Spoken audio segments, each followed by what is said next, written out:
Donc c'est avec plaisir que nous partageons cette soirée avec la Fondation ARC. La conférence va se dérouler en 2 mots de la manière suivante. Nicolas Rem de la Fondation va vous présenter cette opération qui a déjà eu lieu à Bordeaux et qui aura lieu encore dans d'autres villes après Strasbourg. Nous ferons intervenir nos 3 sommités strasbourgeoises. J'hésite pas à parler de sommité, vous verrez bien tout à l'heure. Et donc chacun se présentera de manière plus précise tout à l'heure. Mais donc on a le plaisir d'être avec François Berzetzer, Michele Diana et Michel de Matelin, voilà, qui pratiquent tous à Strasbourg et même un peu en Italie pour Monsieur Diana. Voilà. Donc je laisse la parole à Nicolas qui va présenter cette soirée, l'objectif et donc quelques mots sur la Fondation ARC par rapport à ces actions dans le domaine de la santé et plus précisément du cancer. Merci. Bonjour tout le monde. Donc, c'est le principe de ces rendez-vous. Ce sont des rendez-vous que nous avons créés il y a 1 an à peu près. Nous sommes effectivement déjà rendus à Lyon et Toulouse l'année dernière, Bordeaux cette année. Et le principe de ces rendez-vous, c'est vraiment de permettre au public de rencontrer des chercheurs afin de découvrir des grandes avancées, des innovations, ce qui se passe dans le domaine de la recherche. En l'occurrence, ici passe beaucoup de choses, mais ce sont des sujets qui sont complexes, la maladie comme la recherche. Et donc nous, notre rôle à Fondation ARC, c'est notamment d'apporter des réponses concrètes sur tous ces sujets, et notamment de permettre aux experts de présenter eux-mêmes leurs projets et de vous apporter ces différentes réponses. Donc dans notre esprit, la recherche et l'information sont vraiment deux volets très, très indissociables. Voilà. Et vous pouvez expliquer, détailler quelques actions que vous entreprenez? Oui, alors la Fondation ARC, c'est une des principales organisations de la lutte contre le cancer en France. Notre particularité, c'est que nous sommes 100% dédiés à la recherche. C'est-à-dire que notre métier, c'est de soutenir et de développer la recherche en cancérologie. Nous avons trois grands axes pour cela, 3 façons de le faire dans notre action scientifique. La première, c'est tout ce que l'on appelle le soutien à la recherche fondamentale, c'est-à-dire le fait de permettre d'accroître les connaissances sur la maladie. Cette recherche fondamentale est essentielle pour arriver à dégager de nouvelles pistes et donc de futures avancées. Le deuxième volet, c'est tout ce qui va être de développer de nouvelles solutions thérapeutiques disponibles aux patients. Donc ça, c'est tout le volet de la recherche clinique et translationnelle. On va en parler notamment ce soir. Et notre rôle à nous, c'est de susciter, d'accompagner ces innovations et de faire en sorte qu'elles aillent le plus vite possible aux patients de la manière la plus sécurisée possible. Et puis le troisième volet, c'est tout ce qu'on fait pour renforcer la recherche, donc par la formation des jeunes chercheurs, par l'aide au laboratoire, etc. Donc nous sommes une structure qui est totalement indépendante. Nous travaillons dans toute la France, au niveau national, avec tous les centres de recherche. Et particularité importante aussi à dire, c'est que nous soutenons, pour vous donner un ordre d'idée, nous allouons 25 millions d'euros chaque année à la recherche. Donc c'est plusieurs centaines de projets qui sont lancés avec ce soutien. Et ces 25 millions d'euros sont tous issus de la générosité du public. C'est-à-dire que ce sont les donateurs, les testateurs qui nous font confiance. Et c'est ce qui nous permet de financer la recherche en cancérologie française. Voilà. Et pourquoi avoir choisi le thème des cancers digestifs? Alors il y a 3 raisons à ça. La première raison, c'est que vous allez le voir, les cancers digestifs concernent un nombre de localisations assez importantes, un nombre de patients important aussi. Donc ça, ce sont des choses que l'on va aborder ce soir. Et souvent, pour ces patients, la première des options thérapeutiques, c'est la chirurgie. Donc, or, la chirurgie est un traitement qui évolue également. Donc, c'est la première raison pour laquelle nous avons choisi ce thème. La deuxième raison, c'est que ce qui se passe en chirurgie et les projets dont on va vous parler ce soir sont pour nous très emblématiques de la médecine de précision. Et ça, c'est quelque chose dans lequel nous croyons beaucoup, nous, à la Fondation ARC. La médecine de précision, c'est vraiment avoir la connaissance la plus fine possible des tumeurs et d'être capable, du coup, en retour, de personnaliser le plus possible le traitement des patients. Et puis la troisième raison, et là c'est vraiment une raison géographique, c'est que ici à Strasbourg, il y a vraiment une recherche d'excellence qui se fait dans ce domaine-là. notamment qui s'est traduite il y a quelques années déjà par la création de l'Institut hospitalo-universitaire. On va en parler tout à l'heure, c'est un lieu de soins, d'enseignement, de recherche qui est dédié à ces questions et dans lequel la Fondation Arc est membre fondateur. Donc c'est quelque chose auquel nous croyons beaucoup. Alors, en dehors de ce partenariat particulier avec l'Institut, est-ce que vous pouvez donner quelques exemples de soutien en Alsace, voire dans le Grand Est? Oui, alors peut-être juste redire un mot sur sur l'Institut lui-même. Si nous sommes membres fondateurs, c'est une démarche assez inédite en France. En fait, on est les seuls acteurs caritatifs à être membres comme ça d'un tel projet. L'Institut est né en 2011 dans le cadre des investissements d'avenir du Grand Emprunt qui avait été lancé à l'époque. Et en fait, au même moment, nous étions en train également d'évoluer puisque nous étions une association et nous sommes devenus une fondation. Donc, on a revu complètement notre stratégie scientifique et on a fait de la médecine de précision et de l'innovation quelque chose de vraiment très important. Et il se trouve que l'IHU, l'Institut hospitalo-universitaire, répondait exactement à tous ces objectifs-là. Et c'est pour ça que non seulement on est un soutien des projets qui sont lancés. Il y a déjà des projets qui ont démarré. Nous allons voir ce soir une équipe qui est déjà installée, celle de Michele et Diana. Donc voilà, donc nous, on a soutenu ces dernières années, déjà permis le lancement de 5 grands projets. Ça représente plus de 3 millions d'euros d'investissement de la Fondation Arc. Donc ce sont des sommes qui sont importantes. Et donc, plus généralement, pour la région Grand Est, eh bien, effectivement, c'est une région dans laquelle nous avons de nombreux projets que nous suivons, de chercheurs que nous soutenons. Nous avons, ces 5 dernières années, une centaine de projets qui ont été financés par la Fondation Arc. Ça représente plus de 9 millions d'euros, donc c'est là aussi une somme qui est significative pour notre stratégie, notre démarche de financement de la recherche. Ça peut être très varié, les projets que nous finançons. On peut financer des projets en recherche fondamentale, en application clinique. On parlera ici d'autres lieux de recherche que de l'IHU. Donc voilà, donc ça représente une très grande diversité d'actions et on aura ce soir plusieurs illustrations de toute la recherche qui est menée dans la région. Est-ce que l'Alsace est particulièrement gâtée par la Fondation? Ça, je pourrais pas vous dire exactement le détail précis dans la région, mais en tout cas, on a vraiment une démarche régionale qui est très forte parce que nous avons des partenariats vraiment en France avec tous les cancéropôles. Nous sommes vraiment très impliqués avec tous les grands centres de lutte contre le cancer et d'instituts de recherche. Donc, notre métier, en fait, si j'insiste sur ce point-là, c'est que nous, on a une démarche effectivement avec tous les acteurs de la lutte contre le cancer en France, mais notre critère de sélection, c'est avant tout la qualité des projets, donc quel que soit le lieu où ils se trouvent en France. Mais c'est vrai qu'ici, effectivement, à Strasbourg, on a, et dans le domaine dont nous allons parler ce soir, de la chirurgie des cancers digestifs, vous allez voir que c'est un domaine vraiment, un point d'excellence, en tout cas, sur ces sujets. Voilà. Merci Nicolas. Donc on va donner la parole au professeur Habersetzer qui va nous aussi nous dire en quoi consistent tous ces cancers digestifs. Il y en a de nombreux. Il va nous dire ce qu'il en est aussi, l'état des lieux, en commençant sa démonstration. Et donc il va aussi se présenter un peu avant de commencer. Merci.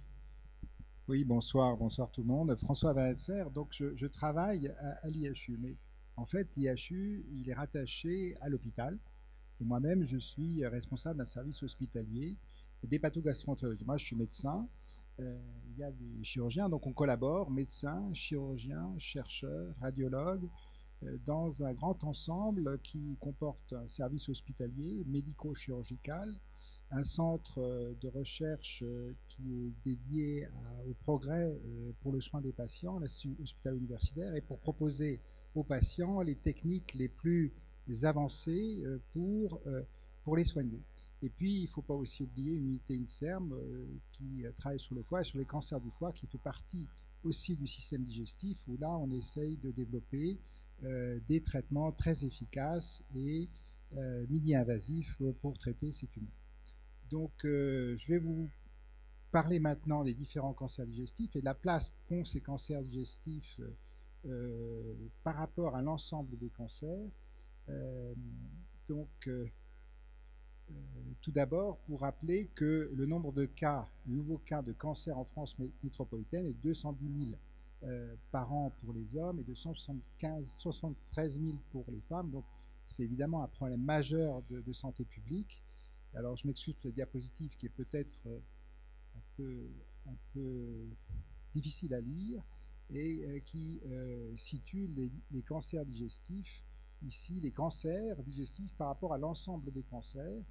Alors j'avais mis des annotations qui n'apparaissent pas, je crois.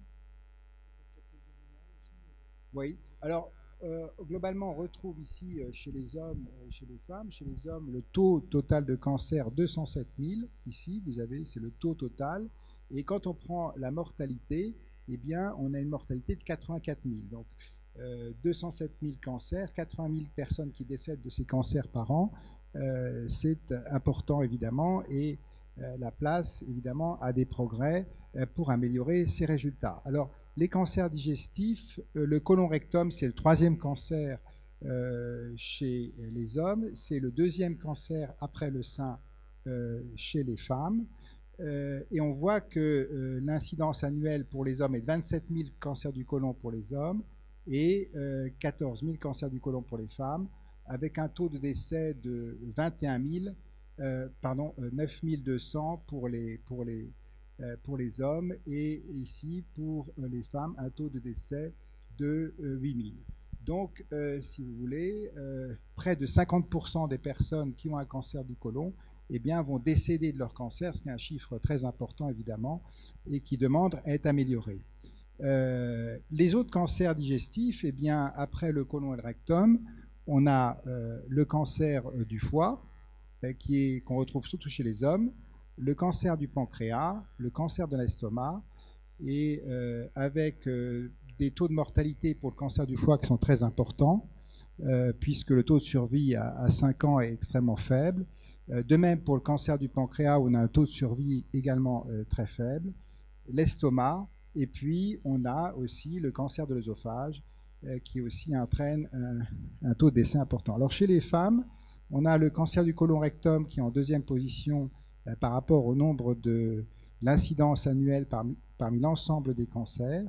Et puis ensuite, eh bien, on a le cancer de l'estomac, le cancer du pancréas qui a tendance à augmenter et qui est à peu près en 8e position. Donc globalement, les cancers digestifs, eh bien, si on fait la somme de tous ces cancers, c'est le deuxième, on prend l'ensemble des cancers, 2e par incidence annuelle concernant l'occurrence de ces cancers et le taux de décès. Alors, quels sont les traitements qu'on peut proposer à ces patients? Eh bien, on vous a parlé évidemment de la chirurgie, c'est-à-dire d'essayer d'extirper au mieux ces tumeurs. Les traitements médicaux qui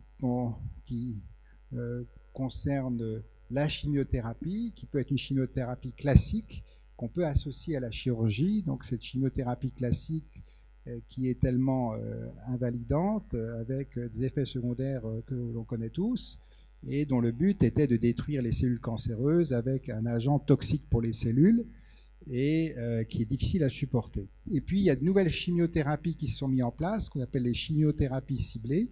Les chercheurs ont décrypté le fonctionnement des cellules cancéreuses et ont développé des médicaments qui vont agir sur le développement de la cellule cancéreuse elle-même. Donc là, on va agir sur la cellule cancéreuse, sur la tumeur cancéreuse, en évitant qu'il y ait des effets collatéraux négatifs. Et donc, ça, ce sont les nouvelles chimiothérapies qui peuvent se prendre sous forme de comprimés et qui ont permis des progrès extrêmement importants dans les résultats du cancer digestif et aussi d'autres cancers, en particulier le cancer du sein. Alors, d'autres traitements qu'on peut administrer, la radiothérapie qui est un traitement qui peut agir sur les tumeurs quand elles sont localisées, et puis les traitements mini-invasifs dont on va parler ce soir, qui le but c'est d'être le moins mutilant possible pour les patients et que ces patients guérissent avec le moins de séquelles possible. Alors, le but du traitement des cancers digestifs, c'est de guérir plus de patients par un traitement bien supporté en laissant le moins de séquelles possible. Donc ça, c'est notre but, guérir plus de patients, que les patients n'aient pas de séquelles. Alors, un point très important, c'est qu'il faut trouver des petits cancers. Donc, pour guérir, les gros cancers, ça reste difficile et il faut trouver des petites tumeurs et c'est là qu'on aura le plus de chances de succès, d'où l'importance d'un dépistage. Et vous savez qu'il y a un dépistage qui est organisé actuellement au niveau national par la Caisse d'assurance maladie pour le cancer du sein et pour le cancer du côlon et du rectum. Alors, on fait aussi un dépistage pour le foie chez les patients qui ont une cirrhose, on fait un dépistage échographique, mais ce dépistage n'est pas organisé au niveau national par la Caisse d'assurance maladie, ce qui pose un problème d'information de la population qui est insuffisamment dépistée pour le cancer du foie. Alors, pour ces tumeurs que l'on va retrouver de petite taille, on a les meilleurs résultats et là, on peut vraiment proposer à ces patients ces traitements mini-invasifs qui peuvent être chirurgicaux ou endoscopiques. Donc, l'endoscopie peut être faite aussi par les médecins. On intervient avec des tubes souples à travers des orifices du corps, le rectum. On accède aux tumeurs coliques qu'on peut enlever pour des polypes qui peuvent être dégénérés jusqu'à une certaine taille. On a des limites si ces polypes sont trop importants. La chirurgie, le docteur Diana va vous en parler, je pense, longuement par la suite, et le professeur de Matelin aussi, pour ce qui est de la partie robotique de ces traitements.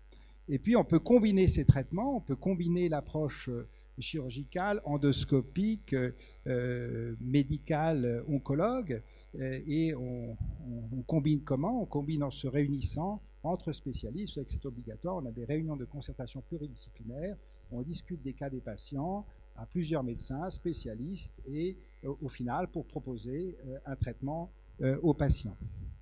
Et puis, ce qui apparaît maintenant, c'est l'intelligence artificielle. Mes collègues vous en parleront peut-être dans la soirée. L'intelligence artificielle, un premier papier vient de sortir, une première étude, a montré que cette intelligence artificielle, dans les cas, en particulier des cancers du côlon, vous savez, quand on a enlevé un polype, ce polype est dégénéré et puis on ne sait pas si on a tout enlevé. Et alors, on dit, il faut procéder à un traitement complémentaire chirurgical.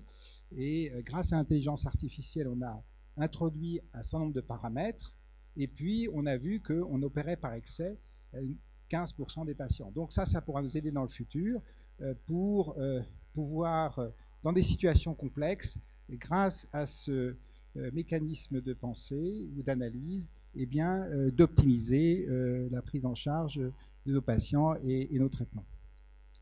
Donc voilà ce que je pouvais vous dire en guise d'introduction sur les cancers digestifs et l'approche thérapeutique globale pour ces cancers actuellement. Eh bien, merci professeur. Donc on va passer dans la partie un peu plus technique et sur les avancées techniques notamment sur ce type de cancer avec le professeur Diana qui va aussi se présenter.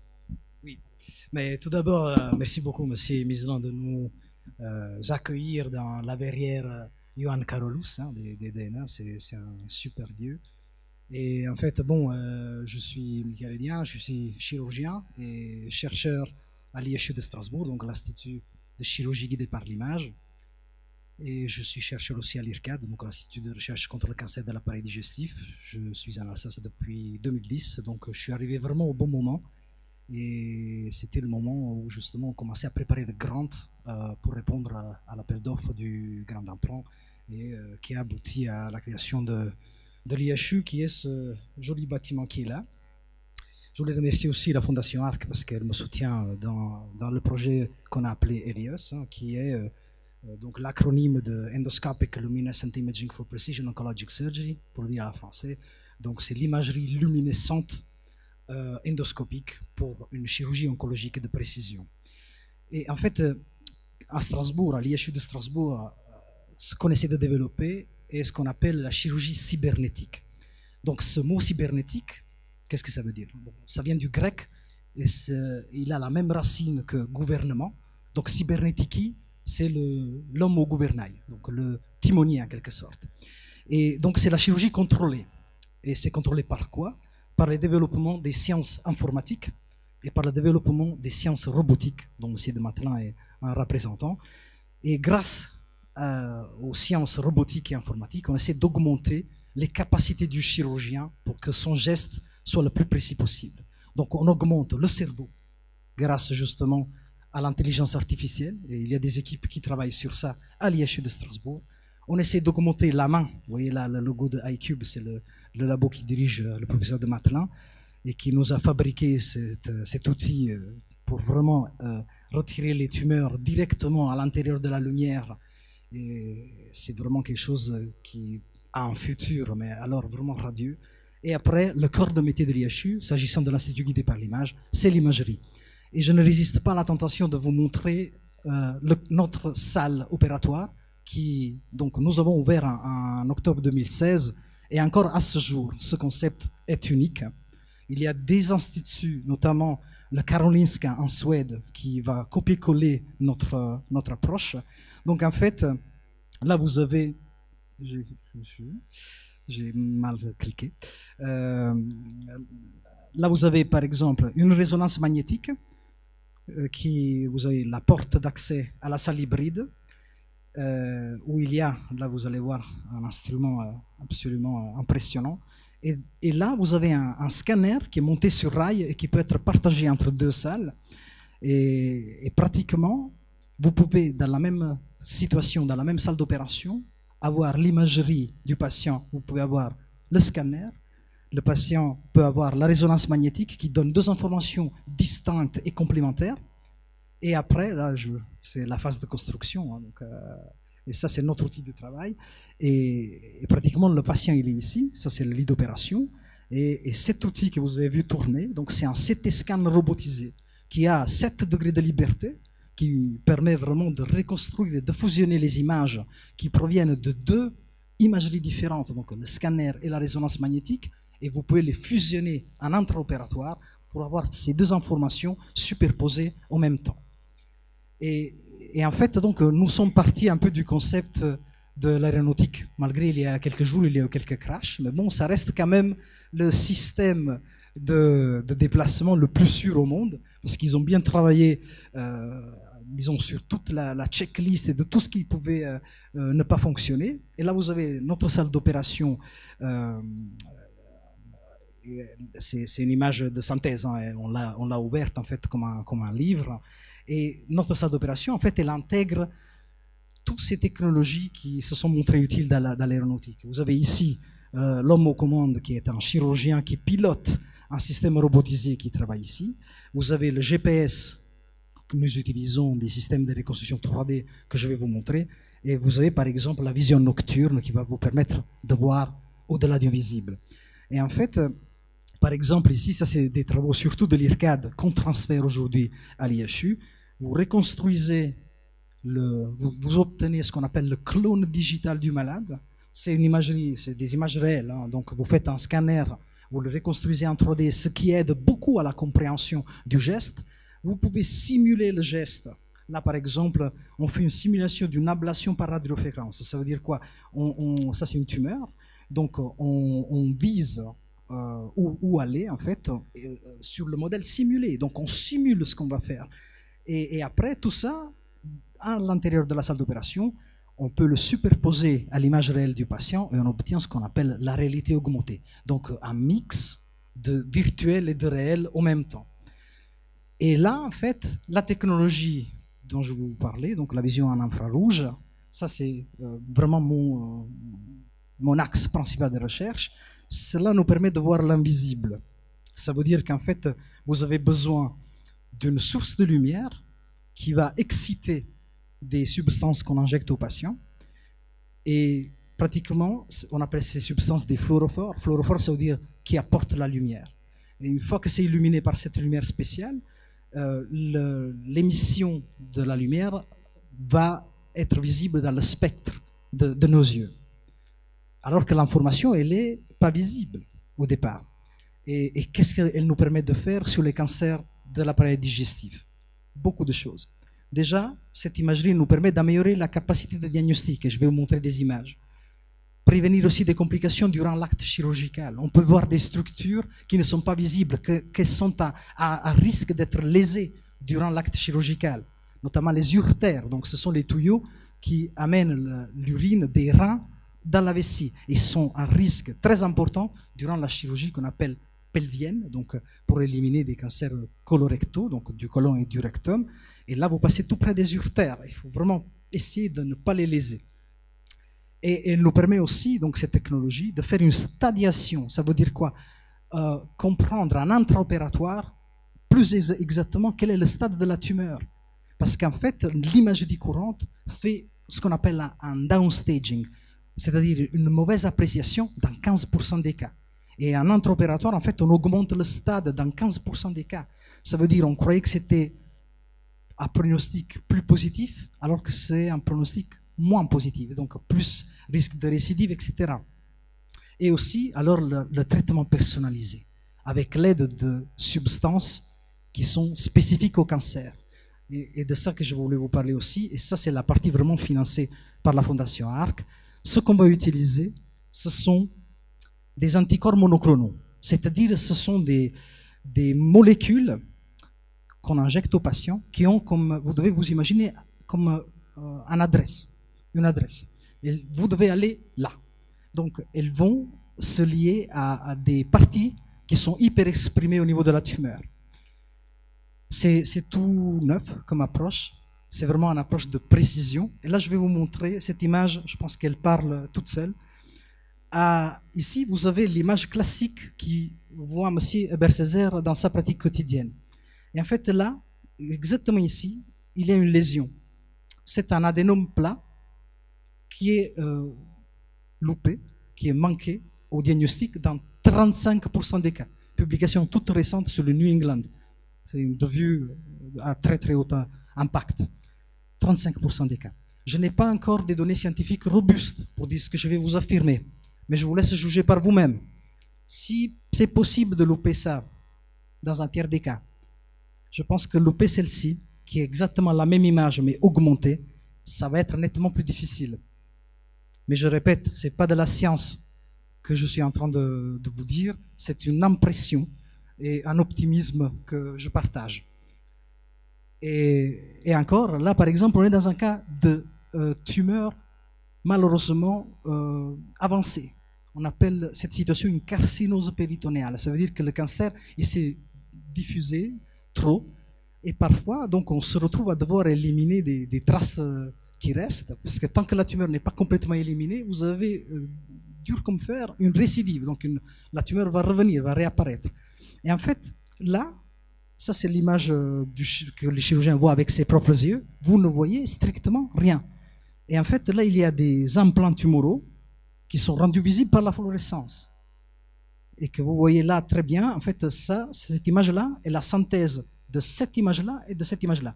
La réelle est celle augmentée par fluorescence. Et c'est ça que vous allez voir. Et encore, je n'ai pas là, ce n'est pas des données scientifiques.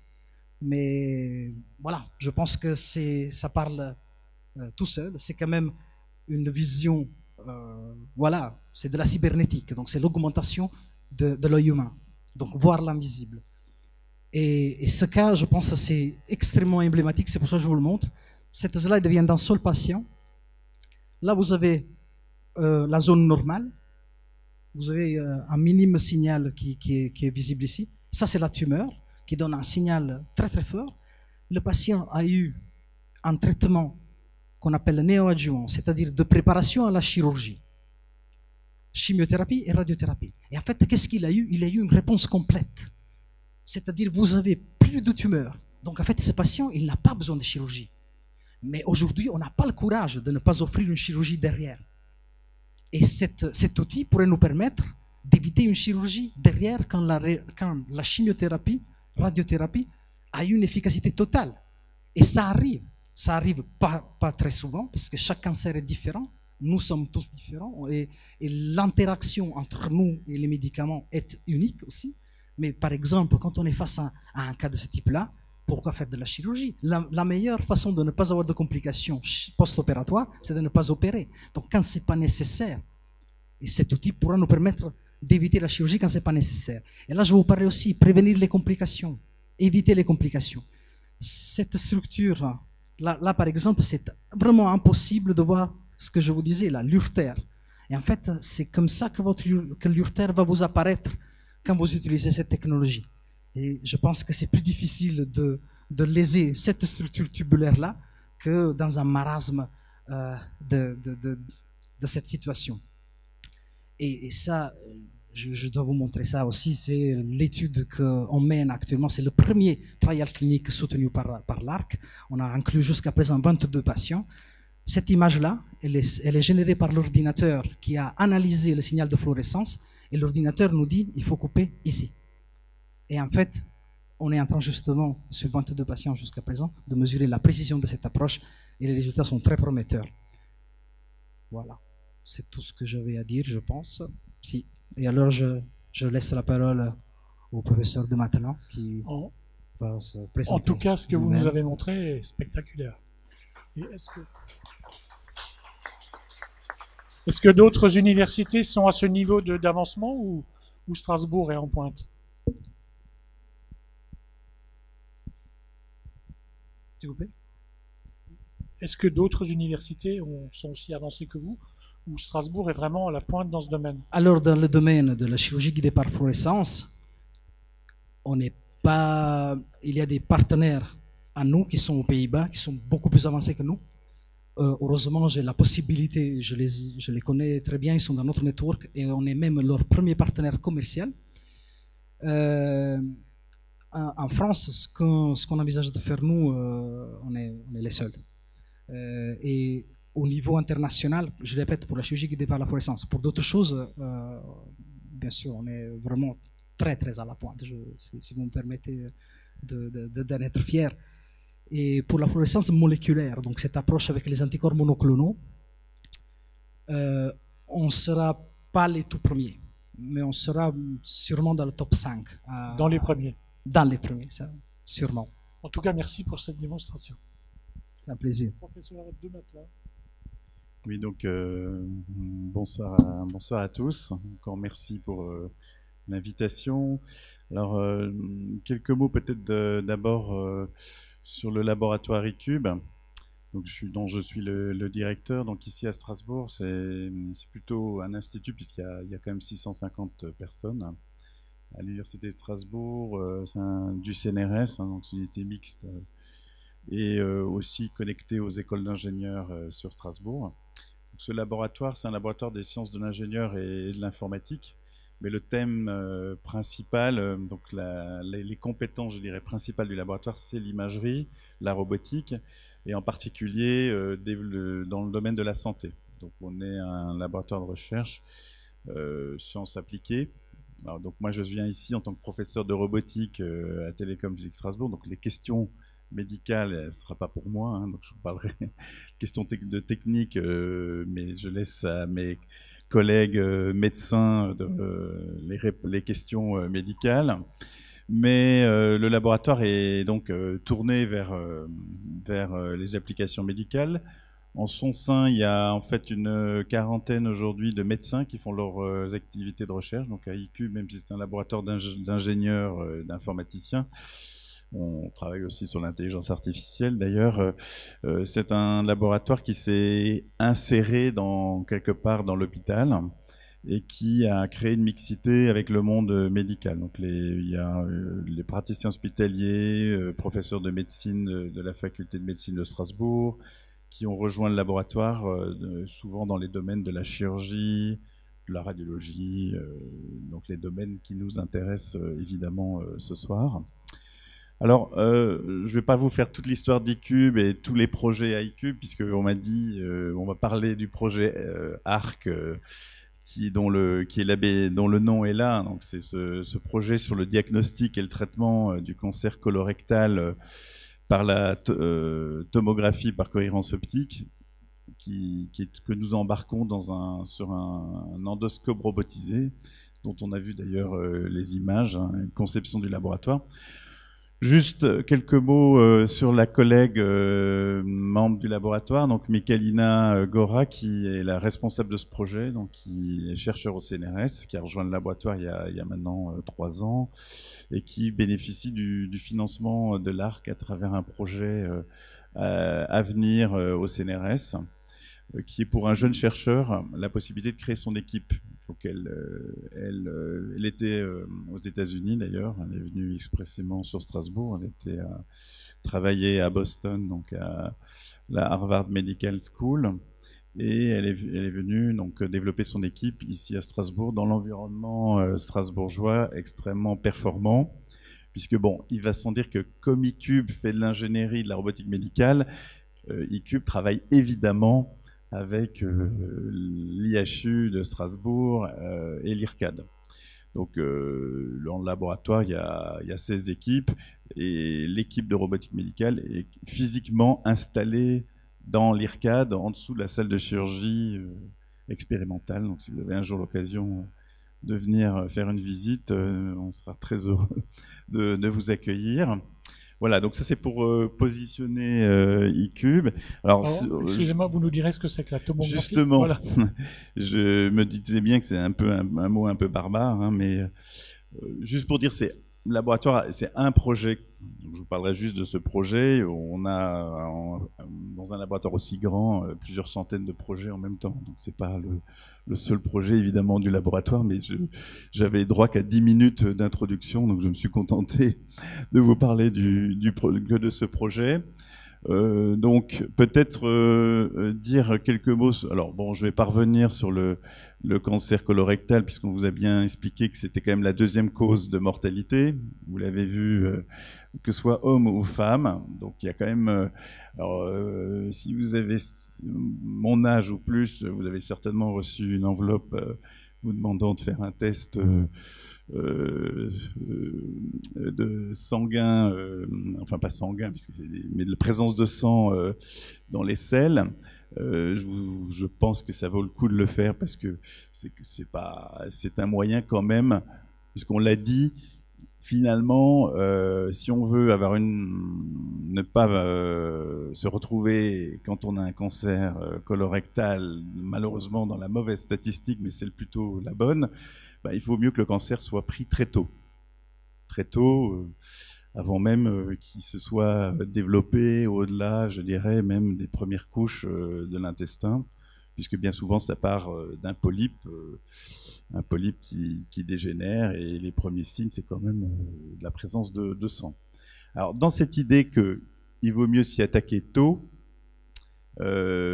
si vous avez fait un test et je parle sous votre contrôle, hein, qu'on a détecté la présence de sang, on va vous envoyer faire un examen endoscopique, vraisemblablement, ou un scanner. Mais bon, le plus couramment, sans doute, on vous fera un examen endoscopique.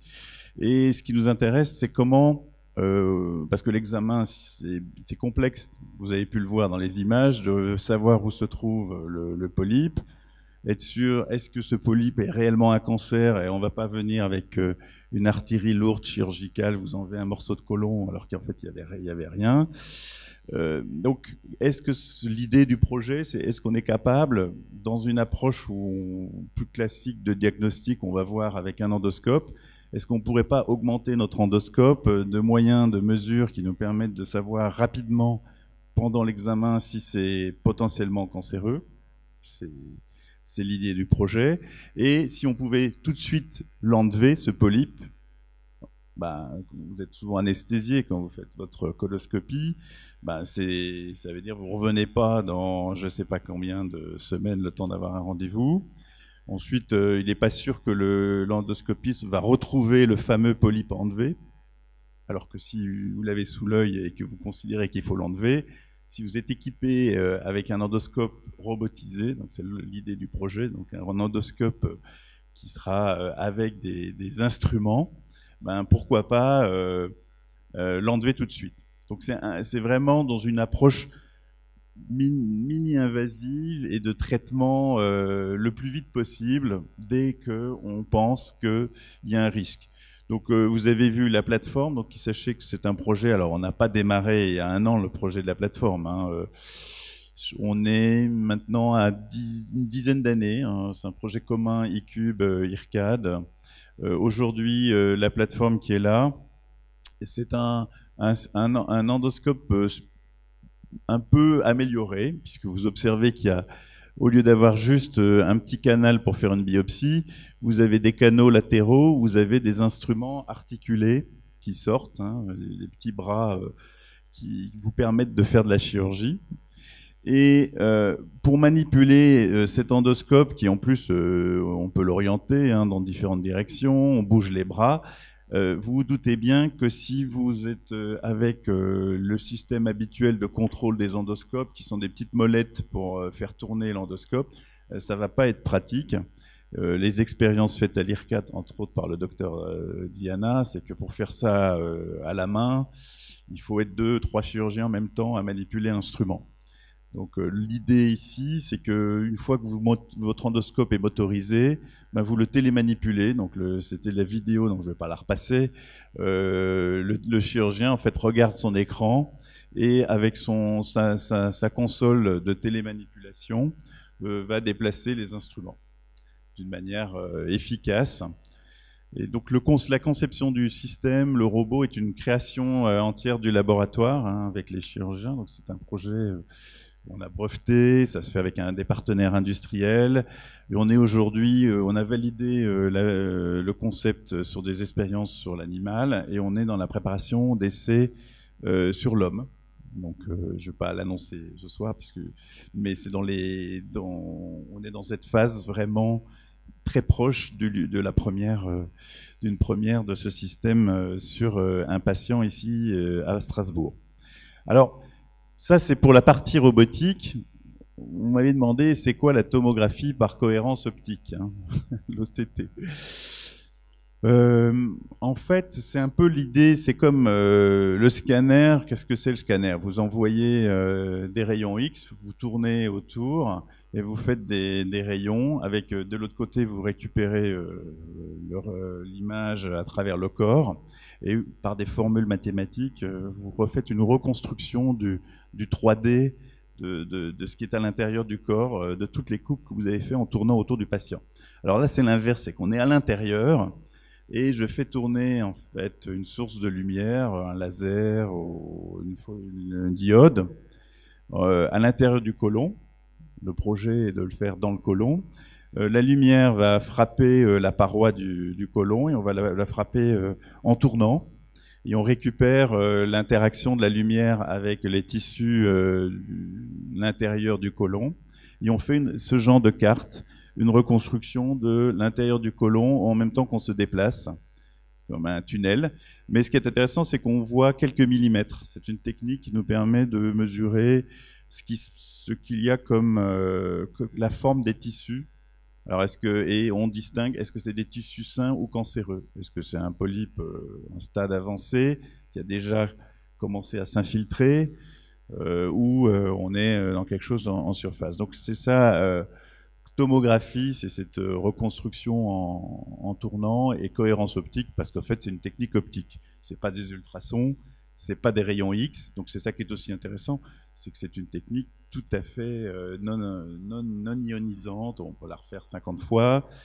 On peut, avec cette technique, immédiatement imager, et on n'attend pas 3 jours pour savoir si on a bien vu ce qu'on a bien vu, puisque au moment où on le fait, donc en temps réel, on va détecter si oui ou non il faut intervenir. Donc c'est la combinaison, ce projet, c'est cette combinaison-là. Donc on est au stade, le robot, il existe, vous l'avez vu. On est en train de concevoir aujourd'hui, c'est des essais qu'on fait au laboratoire, donc on est encore dans le modèle ici laboratoire. Donc Michalina Gora qui a démarré son projet maintenant il y a 2 ans. On le teste dans un modèle de côlon qui est là sorti plutôt d'une imprimante 3D, évidemment, hein, avec un polype... un faux polype. On est en train de tester la qualité de la mesure qu'on peut faire en déplaçant la sonde qui va se déplacer à l'intérieur du côlon et va faire cette mesure.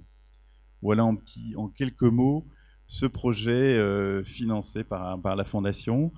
Et vous voyez qu'on est dans une approche vraiment l'idée du projet de l'IHU, le moins invasif possible et si possible le plus tôt possible, puisque c'est quand même pour ce type de cancer le moyen d'améliorer le taux, un des moyens d'améliorer le taux de survie. Voilà. Alors par rapport au bilan que nous adressait le professeur Albert Zetzer au début, je veux dire, il y a des raisons d'espérer et d'améliorer les traitements des cancers digestifs. Aussi bien après la démonstration du professeur Diana que de la vôtre. Alors moi, je vais juste parler peut-être du côté technologique, puis je laisserai notre spécialiste médical répondre à votre question. On voit que beaucoup de l'amélioration quand même de la diminution de mortalité vient de la prévention et du diagnostic précoce. Donc ça, je crois que ces approches-là, fondamentalement, il faut que le grand public réalise que c'est pas. S'il reçoit d'ailleurs cette petite lettre lui expliquant qu'il doit aller voir son généraliste pour faire un test à partir de, je sais plus, c'est quel âge maintenant, 50 ans, ça vaut le coup. Ça vaut le coup pour un cancer qui est quand même le deuxième tueur dans le monde et en France. Donc je pense que ça, c'est déjà le point de base. Ensuite, ce qu'on peut voir, c'est que les techniques aujourd'hui non invasives d'imagerie, on peut arriver à les coupler avec des approches chirurgicales innovantes, et on voit qu'il y a une capacité, qu'on a une capacité à réduire l'impact de la chirurgie sur le patient. Donc évidemment, si vous, au lieu d'enlever un segment d'intestin, là, on va dans une approche, on prend pas de risque. Je prends 10 cm de côlon, je coupe d'un côté, je coupe de l'autre, je rattache tout. Si vous dites j'ai un système qui me permet de détailler ici si la base du polype n'a pas trop infiltré, et j'arrive à délicatement découper le polype et m'assurer qu'il n'y a pas qu'il y a des marges suffisantes, et je perce pas le côlon en faisant ça, c'est le risque chirurgical là. Évidemment, on se dit que c'est quand même un meilleur traitement. Ça, c'est le roboticien qui vous parle. Je vous laisse, en tant que médecin, compléter. Très bien, merci.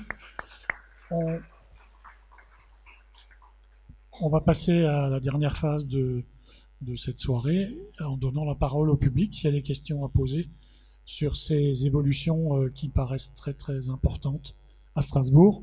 Donc profitez-en, les trois intervenants sont à votre disposition. Et il y a un micro dans la salle normalement.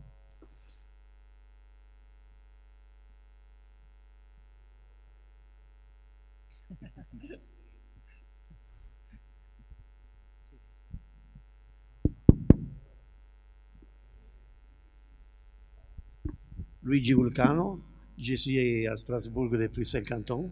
Je suis marié, 5 enfants. J'ai fait, comme on a dit le professeur avant, le côlon depuis une dizaine de fois. J'ai bientôt 70 ans l'année prochaine. J'étais dans le bâtiment et j'ai eu un problème. Je suis venu exprès parce que j'ai un problème de digestion. J'ai une ulcère duodénale qui est partie 30 années dernière avec des médicaments. Et le professeur Maresco, j'étais loin une fois, qui m'a expliqué que j'ai une ulcère ici, qui ça fait comme ça, vous voyez, mon tube. Et il a dit, il faut laisser. Mais le problème, moi, que j'ai 24 ans, j'ai arrêté de fumer, je suis appareillé avec une machine, une apnée de sommeil, et j'étais encore sur le bâtiment l'année dernière. Le problème est que je suis essoufflé. Ça veut dire que j'ai vu un professeur, Avril, qui malheureusement il n'est plus là, c'était un pneumologue, il a dit, monsieur, vos poumons, ils font... Monsieur, s'il vous plaît, vous pouvez poser votre question? Oui, il ne construit plus d'oxygène. Ma question est qu'est-ce que je pourrais avoir éventuellement un vrai docteur qui peut m'examiner de A à Z pour trouver effectivement qu'est-ce que j'ai. Parce que moi, je n'ai fait beaucoup et ça ne marche pas. Alors, qui veut répondre à cette question très personnelle? Je pense qu'il n'est pas pour moi. Je vous la laisse.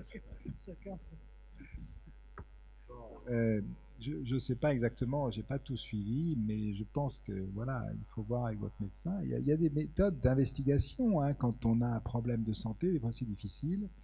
Et on a parlé d'imagerie, donc là il faut des moyens d'investigation, il faut regarder, enfin il faut voir votre médecin, c'est nécessaire de regarder. Voilà. Très bien, d'autres questions? Oui, bonsoir. Monsieur Louis Boucher, donc je suis membre du CPP, Commission de protection des personnes. Donc au professeur Diana, ça m'intéresse énormément. Votre démonstration magnifique. Je voudrais savoir qui est l'investigateur principal. C'est une recherche clinique en cours, et qui est l'investigateur principal? Donc, moi je suis le promoteur de l'étude, bien sûr, et la Fondation ARC, comme du point de vue du financement, on fera des essais cliniques de faisabilité, donc des petits nombres. Et je suis très content que vous m'avez posé la question parce que justement, on a, par rapport aux anticorps monoclonaux, nous avons déjà entamé des discussions et on a un peu la crainte que ça puisse poser justement des problèmes pour que ça passe au CPP. Et donc, j'aimerais volontiers m'entretenir avec vous, mais peut-être un off pour en discuter. C'est vraiment c'est une question qui me tient beaucoup à cœur. Il faut savoir que donc la France aurait des potentialités absolument uniques pour vraiment être leader. Dans le domaine de la fluorescence, il y a à Grenoble une boîte qui s'appelle Fluoptics. À Montpellier, il y a une autre boîte qui s'appelle Surgimab. Donc Surgimab fait des anticorps monoclonaux spécifiques pour le cancer du côlon et pour le cancer du pancréas. Il s'appelle anti-CEA, c'est l'anticorps l'antigène carcino-embryonnaire, qui fait partie des marqueurs tumoraux qu'on cherche chez les patients. Est-ce que vous savez où ils sont dû aller faire les premiers tests? Pas en France. Ils sont allés aux Pays-Bas. Et je veux dire, c'est quelque chose de triste qui nous ralentit. Et justement, parfois je suis partagé en fait entre cette sensation de sécurité que les comités de protection des personnes, c'est je pense le seul pays au monde où un comité éthique s'appelle CPP, comité de protection des personnes. C'est fort, c'est très fort comme dénomination. Ça rend vraiment l'idée, waouh, on est en sécurité parce que quelqu'un s'occupe de nous protéger par des investigateurs potentiellement fous qui veulent tester, qui veulent nous utiliser comme des cobayes d'expérimentation. C'est fort. Ça, c'est le côté que j'apprécie. Et il y a un côté, parfois, vous me laissez-moi le dire, qui devient un peu excessif. Et je vous raconte une histoire alors. Parce que nous avons, donc il y a 5 ans, je me suis rendu en CPP, j'étais premier investigateur d'un trial où on utilisait un fluorophore, qui est d'ailleurs utilisé depuis 1942, s'appelle le verre d'andocyanine. C'est un fluorophore déjà utilisé chez l'homme pour mesurer la fonctionnalité hépatique et la fonctionnalité cardiaque.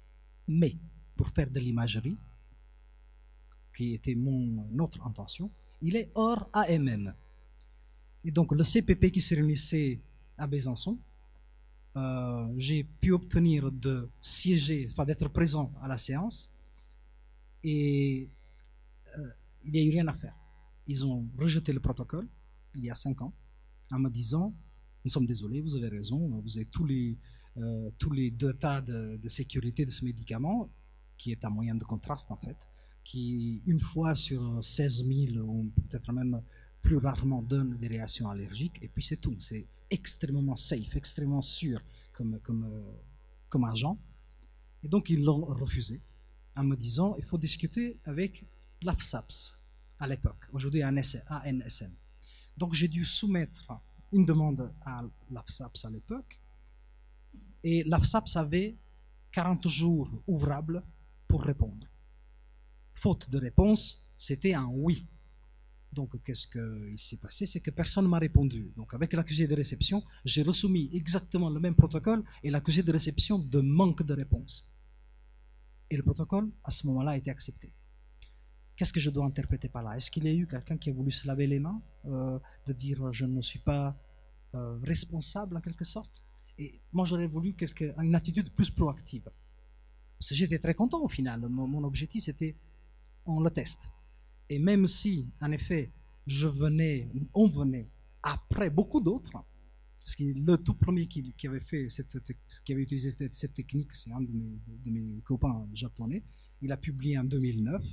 Nous, on aurait pu publier aussi très rapidement, parmi en tout cas les premiers 20. On a publié un peu plus tardivement l'année passée, mais on a publié très très bien. Ça nous a permis en fait cette réflexion, peut-être ce délai qui nous a été un peu imposé, nous a forcé un peu de remouer un peu plus les méninges et de venir avec un protocole hyper novateur, parce qu'il ne nous restait plus la primauté, il ne nous restait plus la nouveauté. Et nous sommes quand même des chercheurs, on aime publier bien. Donc si on est privé de la nouveauté, alors il faut vraiment la chercher ailleurs, la nouveauté, il faut être différent. Et grâce clairement aux moyens dont on dispose, personne n'a la salle hybride comme la nôtre. Et justement, quand j'ai présenté tout ça à une conférence en Roumanie, il nous a dit, mais c'est que vous qui vous pouvez faire ça. Parce qu'on a appelé tout ça une approche multimodale de précision. Bon, professeur, vous voulez dire que les Pays-Bas ont de l'avance pour des raisons administrative française. Alors, c'est vraiment, je répète, parce que je suis partagé entre une sensation de sécurité accrue, et justement dans tous les CPP, il doit y avoir l'homme commun, le citoyen commun, et même nous avons notre comité aussi interne, et il y a des juristes, il y a le patient, il y a plusieurs personnalités qui composent un CPP, pour juger de la pertinence d'une investigation, juger de la dangerosité d'une expérimentation, évaluer un dossier de manière détachée, objective, c'est hyper difficile. J'aimerais pas être à votre place parfois, même si je fais partie de comité éthique. Mais effectivement, c'est ça un peu le revers de cette sécurité accrue, c'est qu'on perd en réactivité. Et l'exemple de Surgimab, ils ont été quand même, ils ont dû aller ailleurs pour faire les premiers essais sur l'homme. Maintenant, ils sont en train de commencer aussi à Lyon, mais pour faire les tout premiers tests de visibilité, alors qu'ils avaient un dossier vraiment épais préclinique, ils ont dû se déplacer ailleurs. Et c'est pour la France, ça c'est quand même une perte d'opportunité. Mais voilà. Mais je répète, j'ai cette sensation partagée entre le sentiment de l'assurance qu'il y a une sovrastructure forte qui donne un cadre réglementaire, et la sensation que parfois on pourrait peut-être, à mon avis, en discutant mieux, en se rencontrant, voilà, c'est une excellente occasion, essayer de faciliter les choses. Alors, je vous remercie énormément pour cette question. Je veux quand même vous rassurer, suite au problème que vous avez rencontré donc il y a 5 ans, oui. Maintenant les CPP, dès l'instant où il y a un dossier qui est rejeté, est remis au sort au niveau de la NSM, est remis en jeu par un autre CPP. Il y a une relecture. Je pense que vous aurez l'occasion de faire le point là-dessus tout à l'heure, ensemble. Merci. Il y a d'autres questions? Madame?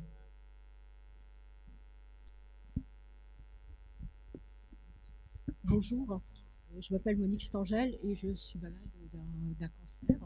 Je suis rentrée dans le protocole de soins par le biais de l'IHU et qui m'a orientée du coup vers le centre Paul Strauss. Donc j'ai de la chimio, j'arrive au bout de 10 séances.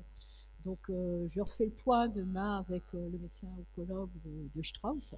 Ma question, c'est dans les différentes thérapies proposées, quels sont les espoirs qu'on peut avoir par rapport aux progrès chirurgicaux? Quelle est la place du malade aussi dans un choix éventuel ou un autre, en sachant qu'il y a des équipes de concertation médicale et on n'a pas l'info par derrière. Et on est concerné et on a envie quand même d'avoir des précisions sur sa vie, sur sa maladie.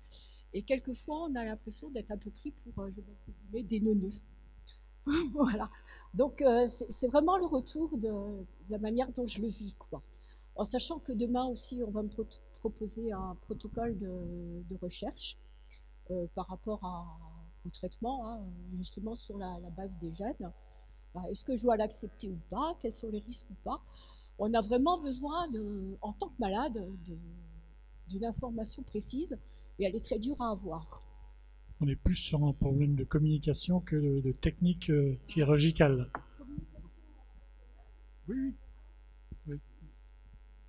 Je voulais juste essayer voilà, vous soulevez aussi encore un problème très très important. Et en fait, je peux vous annoncer que la relation soignant-patient est en train de changer de manière complètement radicale. Ce n'est pas encore le cas aujourd'hui, mais vous pointez du doigt la problématique numéro 1, c'est que le patient n'est pas impliqué de manière, il n'est pas acteur de son projet de santé. Et donc en fait, rien que le 16 mai, il y a eu une conférence à Paris pour vraiment mettre en place une innovation totale qui n'a rien à voir avec la technologie, mais qui justement a à voir avec la relation soignant-patient, où le patient est étant aussi un peu le propriétaire de son corps, hein, donc, est l'acteur numéro 1 et principal du choix thérapeutique, ce qui comporte deux choses. Si le patient est acteur complet, c'est lui qui décide, il faut aussi qu'il accepte quelque chose, c'est-à-dire que s'il veut garder par exemple une meilleure qualité de vie, il faut aussi que peut-être parfois il doit renoncer à, je ne sais pas, je fais un exemple, à l'ablation radicale de la tumeur. Il y a des patients pour qui il est plus important d'avoir une bonne qualité de vie qu'une survie extrêmement prolongée. Si cette survie extrêmement prolongée doit coûter la réduction d'une fonction. Et tout cela, en fait, de manière paradoxale, engendrera, par toutes les simulations possibles, engendrera une grosse réduction des coûts de santé. Impliquer le patient signifie que si on se distribue sur une courbe de Gauss, à un extrême, vous trouverez des patients qui sont très très très demandeurs et qui veulent absolument qu'on fasse le tout et pour tout, à n'importe quel prix de qualité de vie. À l'autre extrême, vous avez justement l'extrême opposé, les patients qui ne veulent rien du tout. Et au milieu, on se situe à peu près la plupart. Donc, on essaie de négocier. On essaie de négocier, parce que c'est vous l'acteur de votre projet de santé. La santé, c'est un projet, et pas tout le monde a le même. Et si on le négocie, on arrive à un point commun entre le patient et le soignant. Et ça, c'est quelque chose dans laquelle je crois énormément. On appelle ça le value-based healthcare, donc la santé basée, fondée sur la valeur. Et la valeur est ce qui compte pour le patient. Donc, je n'ai pas le mot français pour outcome. Outcome, c'est ce qui sort, donc l'issue. Voilà, c'est le résultat qui compte pour le patient. Et le résultat qui compte pour vous, madame, il peut être complètement différent de celui pour moi ou pour chacun d'entre vous dans cette salle. Et c'est en train de changer. Et en fait, cette idée, elle ne vient pas d'un directeur d'hôpital, comme il aurait été logique, mais elle vient d'une grosse, énorme entreprise dans le medical device, dans le dispositif médical. Ce qui est un peu bizarre, parce qu'on pense, mais pourquoi une entreprise du medical device s'intéresse à la relation patient-soignant en mettant le patient au centre complet et comme acteur numéro 1 de son projet de santé? C'est quand même, c'est pas normal. La boîte, elle est là pour faire de l'argent, pour faire du business, pour faire du cash. Et en fait, c'est là la raison. C'est qu'en faisant ça, et avec toutes les simulations possibles, on va économiser, mais tout en augmentant l'offre de santé, la santé va économiser énormément en faisant comme un habit sur mesure. Et pour chacun d'entre nous, chacun choisit son projet de santé, et donc tout cela comporte qu'avant d'arriver au choix du traitement, vous remplissez des questionnaires qui parlent très clairement de qui vous êtes, de qu'est-ce que vous voulez et quel est votre projet. Et avec tout ça, il y a vraiment la possibilité de faire quelque chose de sur mesure. Voilà. Mais c'est vraiment... Et en plus, vous savez très bien, le mental, enfin le moral du patient, c'est, ben voilà, tout à fait. Merci. Monsieur Abarsetser, vous voulez compléter là? Oui. Je pense qu'il y a eu des grands progrès qui ont été réalisés par rapport à l'information du patient qui est atteint d'un cancer et globalement par rapport aux droits des patients. Moi, j'ai fait médecine, j'ai commencé à 30 ans, 35 ans. Qu'est-ce que ça a changé? C'est plus du tout la même chose. Il y a des grandes lois qui sont passées et actuellement, il y a beaucoup d'informations. Donc, quand vous avez un cancer, vous avez normalement une consultation d'annonce. Alors, qui est-ce qui organise ça? C'est le législateur, c'est nos représentants à l'Assemblée nationale, c'est pas les médecins. Vous vous souvenez du débat sur doit-on dire la vérité? Les médecins en ont parlé, mais un jour, les législateurs ont dit le patient, il a le droit de savoir la vérité. Il n'est pas trop faible, on peut tout lui dire. Et il faut dire la vérité. Donc, vous avez tous droit à la vérité, et on va vous la dire. Et on va vous dire, mais c'est trop difficile, il ne va pas le supporter. Non, il faut dire la vérité, parce qu'on ne peut pas avoir un traitement lourd si on ne sait pas pourquoi. Donc vous avez droit à une consultation d'annonce, c'est obligatoire. On doit vous dire la vérité et vous devez signer un papier comme quoi on vous l'a dit. Donc normalement c'est recommandé. Ensuite, pour les traitements, vous avez droit à un plan personnalisé de soins. C'est-à-dire qu'on doit vous dire ce qu'on va vous proposer et comment on va le faire. Et vous pouvez vous positionner, dire oui ou non. Et ça, c'est aussi obligatoire. Alors, c'est pas fait systématiquement. L'Institut national du cancer fait des enquêtes pour inciter à ce qu'on présente les dossiers en commission de constatation pluridisciplinaire où les médecins vont discuter de votre dossier. C'est pas un médecin seul qui va discuter de votre cancer, mais c'est un groupe de médecins. Il doit rendre une fiche. Cette fiche va être adressée à votre médecin traitant et à tous les médecins qui vont être en charge de vos soins. Donc, je crois qu'il y a un certain nombre de choses qui ont été réalisées. Et évidemment, ça peut être amélioré.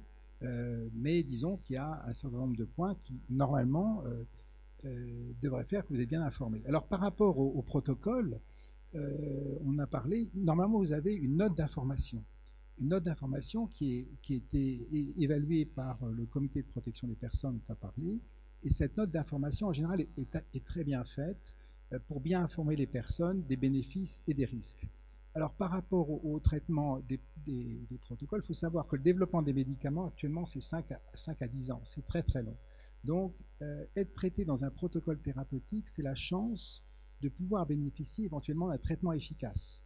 Alors, bon, quand on est dans le métier, on sait quel traitement pourrait être efficace, plus que d'autres. Et c'est vrai que dans certaines situations, je pense à certains anticancéreux, actuellement en immunothérapie, eh bien, les personnes faisaient 1000 km pour venir avoir les traitements parce que c'est des traitements très prometteurs et qu'en dehors des protocoles, on ne peut pas les avoir.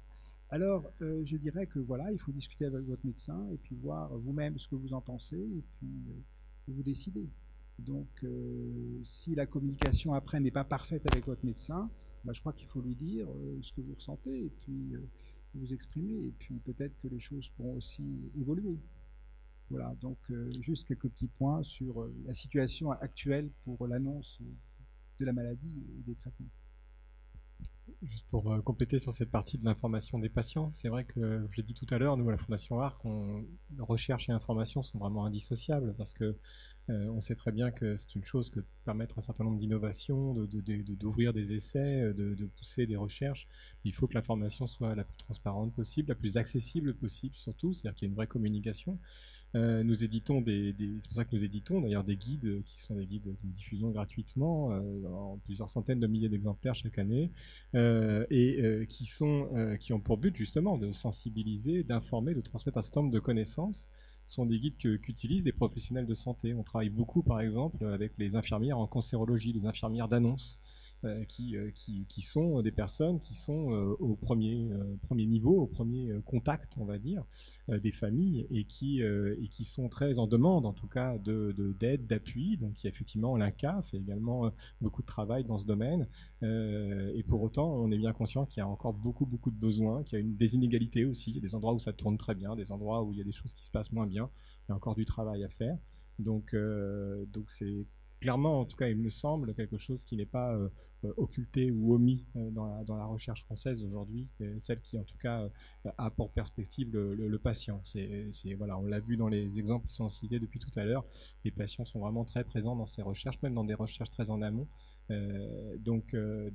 Voilà, c'est aussi l'esprit de ce genre de rendez-vous que de permettre ces rencontres. Voilà.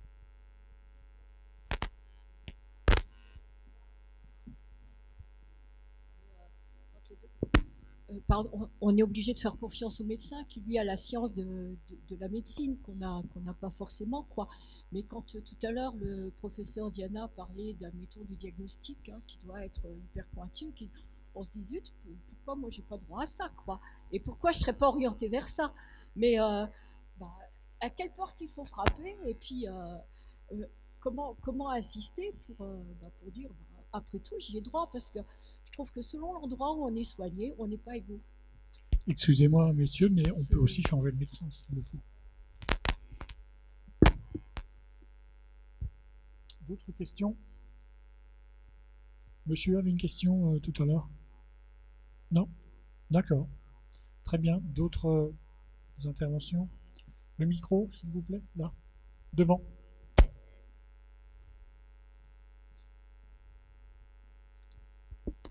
Merci, bonjour, je suis Marc Bialek. J'espère ne pas être hors sujet. Je voulais savoir si cette technologie, qui est magnifique, est extensible pour les MICI comme la rectocolite hémorragique.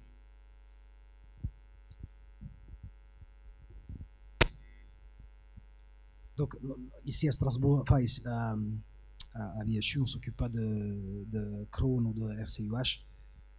Mais effectivement, ça c'est vraiment quelque chose d'extrêmement, c'est de l'ultra spécialisation, c'est des patients à suivre au très long cours, et bien sûr c'est surtout les gastro-entérologues, hein, parce qu'il faut surtout éviter de voir le chirurgien, parce qu'une fois qu'on commence à faire de la chirurgie, voilà, ça se multiplie au fil du temps. Mais bien sûr ça fonctionne aussi, et il y a même d'autres technologies que je n'ai pas montrées, mais sur lesquelles on travaille, qui ont été même tout d'abord développées sur les maladies inflammatoires chroniques. Et d'ailleurs, c'est pas du tout hors sujet, hein, parce que les maladies inflammatoires chroniques représentent aussi un facteur de risque accru, jusqu'à 30 fois la RCUH, de développer un cancer. C'est vraiment pas du tout hors sujet. C'est pile dans la discussion. Mais nous, on les traite pas à Strasbourg. Enfin, très rarement. Ça peut nous arriver sur des urgences, bien sûr. Quand parfois ça se présente sous forme d'urgence. Mais on n'est pas centre de référence pour les MICI, pour les maladies inflammatoires chroniques. Mais bien sûr, ça s'applique parfaitement de manière parallèle de ce que vous avez vu pour le cancer, en fait. Merci pour cette réponse. Autre question? Non. Des voies biliaires. Le cancer des voies biliaires, c'est aussi un cancer digestif, je pense. Et je voulais savoir, est-ce qu'il y a des avancées par rapport à ce type de cancer-là, par exemple? Ou est-ce que... Ouais. Est-ce qu'il y a des recherches qui se font là-dessus? Si. Donc, complètement. Et ce n'est donc, quand on parle, bien sûr, le système hépato-biliaire fait partie du système digestif. La fonction, elle est aussi digestive. Et nous avons une équipe dédiée. Donc, le chirurgien qui s'occupe de l'hépato-biliaire, il s'appelle Patrick Pessot, professeur Patrick Pessot à l'IHU, qui travaille aussi en collaboration avec l'ARC sur toute une série d'avancées, même. Certes, il y a certaines de ces avancées assez spectaculaires qui sont hors chirurgie, parce qu'il faut quand même dire la vérité. La chirurgie est ce qu'on a aujourd'hui peut-être de mieux, mais ce qu'il faut espérer, c'est que ça change radicalement et qu'il faudra arrêter la chirurgie. Parce que si on veut espérer un futur pour la chirurgie, c'est la fin de la chirurgie. Parce que personne ne va le regretter, hein, que la chirurgie arrive à sa fin. Et il y a des potentialités dans ce qu'on appelle la biochirurgie. Si on veut traiter quelque chose de biologique comme la tumeur, pensez de le faire avec des méthodes un peu mécaniques, hein, la chaleur, le couteau, ça reste quelque chose de probablement moins approprié qu'agir du point de vue biologique, comme des virus oncolytiques. C'est des choses qui existent, qui en neurologie, en traitement des tumeurs du cerveau, ont commencé déjà à être utilisées chez l'homme. Et ça ouvre des grandes voies. En hépato-biliaire, on fait, comme vous avez vu pour le digestif à proprement parler, c'est-à-dire la partie de la bouche jusqu'à la sortie, Ça, c'est ce qu'on appelle le canal, le tractus digestif. On a la même chose aussi du côté hépatobiliaire. Alors notre rendez-vous recherche touche à sa fin. Est-ce qu'il y a encore une ou deux questions pour conclure? Non? Pas d'autres questions dans la salle? Donc je vais laisser le dernier mot à Nicolas Rem qui va conclure cette séance. Et j'en profite pour remercier nos trois professeurs pour tous ces éclairages vraiment très intéressants et prometteurs. Juste avant un petit mot de conclusion, c'est souligner effectivement la qualité des projets qui ont été présentés. Je pense qu'on parlait de recherche d'excellence tout à l'heure. On voit le niveau quand même aujourd'hui de recherche qui a lieu ici. Juste dire aussi que cette qualité, elle n'est pas uniquement au moment de la réalisation des projets, elle part très en amont, puisqu'il faut pouvoir, quand on présente un projet, être sélectionné. Il y a un niveau d'expertise important, en l'occurrence celui de la Fondation ARC, celui des instituts dans lesquels les études sont menées, avec des experts nationaux, internationaux. Donc déjà, réussir à mettre en place un tel projet suppose un niveau d'exigence très important, et cette exigence, elle est vraiment à toutes les étapes ensuite, que ce soit l'étape de la réalisation, du suivi du financement, du suivi de la formation des patients, du suivi de toutes les étapes, de la sécurité bien sûr. Donc ça, c'est vraiment des choses, des éléments qui sont très importants. Après voilà, donc pour conclure, dire que effectivement on est très fiers, nous à la Fondation ARC, d'être associés à des projets de cette envergure-là, et en tout cas je pense que ça vous montre pourquoi on est aussi plein d'espoir, et que l'on dit dans le titre de la soirée que la recherche avance, parce qu'il y a vraiment beaucoup d'espoir dans tous ces sujets d'une amélioration réelle de la prise en charge aujourd'hui dans de nombreux cancers. Donc je voulais remercier déjà les intervenants, les chercheurs et médecins qui sont venus aujourd'hui et qui ont accepté de se rendre disponibles pour venir vous rencontrer, et répondu favorablement à notre sollicitation. Remercier le journal des dernières nouvelles d'Alsace pour son accueil et nous avoir aidé aussi dans toute l'organisation préalable de ces rencontres. Et puis remercier aussi, avoir un mot pour tous ceux qui soutiennent ces projets, puisque, encore une fois, comme je l'ai dit, ce sont les donateurs, les testateurs qui permettent d'apporter tous ces fonds et de rendre possible toutes ces recherches. Donc on a l'occasion dans ces moments-là de les remercier, et donc c'est ce que je fais. En tout cas, j'espère vous avoir et qu'on vous a tous convaincus de notre entière détermination à améliorer significativement la prise en charge du cancer aujourd'hui en France. Voilà. Merci beaucoup.